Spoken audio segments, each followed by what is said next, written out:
முருகனின் பாதச் சுவடுகளை முருகனே வந்து தன் பாதத்தை அழுத்தி சென்ற இடம் அந்த மலை ஞானமலை. திருவண்ணாமலையில் ஞானம் பெற்றார் அருணகிரிநாதர். ஒவ்வொரு முருகன் திருத்தலங்களுக்கும் சென்று பாடினார். அப்போது இந்த ஞானமலைக்கு வந்தார். திருவண்ணாமலையில் முருகனின் பாதம் கண்ட காட்சி அவருக்கு நினைவுக்கு வந்தது. மீண்டும் முருகப்பெருமானின் தரிசனத்தை பாதங்களை காண விரும்பினார்.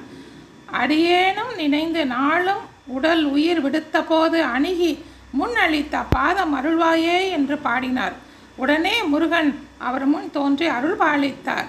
அத்துடன் அவர் விட்டு சென்ற அந்த பாத சுவடு இன்றும் நாம் காணலாம். முருகன் பாதம் பதித்த ஒரே மலை இந்த ஞானமலை. அருகிலேயே வள்ளிமலையும் இருக்கின்றது. சோளிங்கிற்கு செல்லுகின்ற வழியிலே தான் இந்த 2 மலைகளையும் நாம் தரிசனம் செய்யலாம். அப்படியே திருத்தணியை முருகனையும் நாம் சேவித்து விட்டு வரலாம்.